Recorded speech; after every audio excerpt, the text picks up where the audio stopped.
नमस्कार, जय श्री राधे। मैं हूं आपके साथ डॉक्टर करिश्मा कौशिक और आप सभी दर्शकों का एस्ट्रो तक चैनल पे बहुत बहुत स्वागत है। इस चैनल को आप देख रहे हैं तो बेल आइकन प्रेस करके सब्सक्राइब करें, लाइक कमेंट शेयर फॉलो करें और कमेंट बॉक्स में कमेंट करके ज़रूर बताएं कि आपको हमारी वीडियोस कैसी लगती हैं।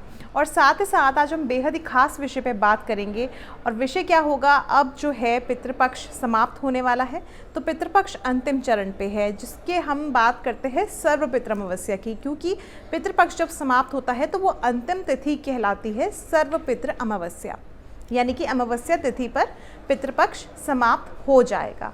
और इसके साथ साथ इस वर्ष ये तिथि बहुत ही महत्वपूर्ण है, क्योंकि ये तिथि जो इस वर्ष पड़ रही है, ये पड़ रही है 14 अक्टूबर 2023 को।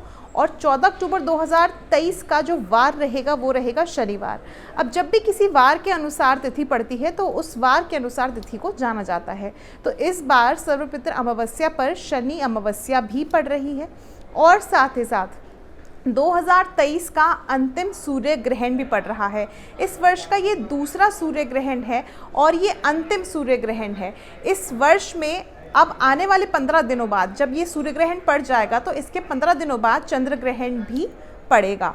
तो ये तिथि जो है बहुत ही खास अपने आप में हो रही है, क्योंकि इस दिन शनि अमावस्या भी है, सर्वपितृ अमावस्या भी है और साथ साथ सूर्य ग्रहण भी है। अब सूर्य ग्रहण को लेकर के बहुत सारे लोग चिंतित होते हैं कि सूर्य ग्रहण पे क्या करना चाहिए, क्या मंदिर के कपाट खुले रहेंगे। तो देखिए, जब ये सूर्य ग्रहण लगेगा तो समय जो रहेगा वो रात्रि का रहेगा, यानी कि ये सूर्य ग्रहण जब शुरू होगा ये होगा 8:34 रात्रि से, और जो समाप्त होगा ये देर रात्रि 2:25 पे समाप्त होगा, जबकि 15 अक्टूबर लग चुकी होगी।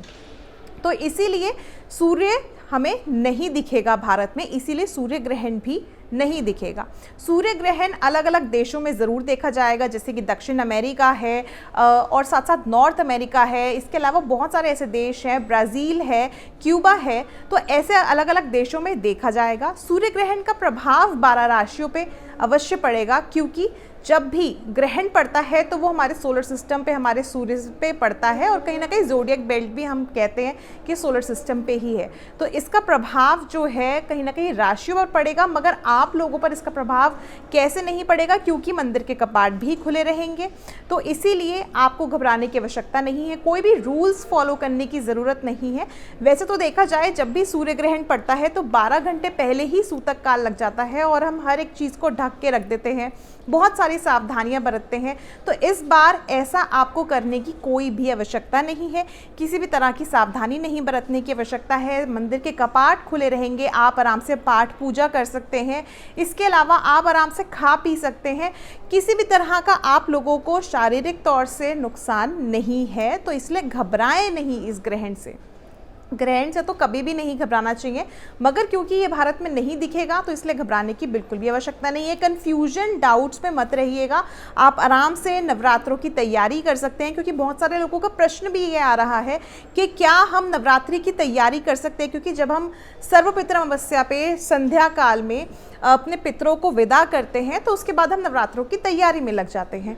ठीक उसी तरह से आप नवरात्रों की तैयारी कीजिए हर साल की तरह, ग्रहण से घबराने की आवश्यकता नहीं है। अब शनि अमावस्या है क्योंकि, तो ये तिथि और भी ज़्यादा महत्वपूर्ण हो रही है। इस दिन जिन लोगों की कुंडली में शनि दोष है या किसी भी अन्य प्रकार की परेशानी उत्पन्न हो रही है शनि की वजह से या राहु केतु की वजह से, उन लोगों को खास तौर से इस दौरान जो है शनि देव की पूजा ज़रूर करनी है। अमावस्या तिथि है, दान पुण्य जरूर करें, ऊपर से सर्वपितृ अमावस्या तिथि है। अमावस्या तिथि हमेशा पितरों के नाम से तर्पण करने के लिए ही मानी जाती है, तो इसीलिए पितृपक्ष की अमावस्या तिथि है, दान जरूर करें ताकि आपके पितरों को लगे, आपके पितर प्रसन्न हो, और यदि आपकी कुंडली में पितृदोष है तो वो भी समाप्त हो जाए। तो इस तरह से दान आप कुछ भी अपने मन के अनुसार, अपनी इच्छा के अनुसार कर सकते हैं।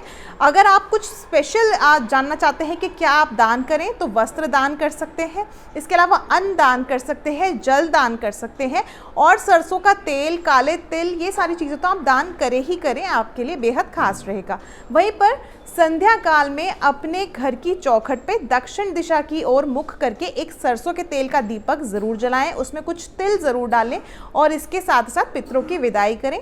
घर में आप जो है गंगा जल का छिड़काव करें और उसके बाद नवरात्रों की तैयारी करें, माँ का आगमन करें। तो इस तरह से 14 अक्टूबर को ये कुछ खास चीज़ें करने से आपके जीवन में काफ़ी हद तक बदलाव आएंगे और साथ ही साथ आपकी जो परेशानियां हैं वो भी समाप्त हो जाएंगी। तो उम्मीद करते हुए विषय आपको पसंद आया होगा। फिलहाल के लिए मुझे दीजिए इजाज़त। देखते रहिए एस्ट्रो तक। नमस्कार, जय श्री राधे।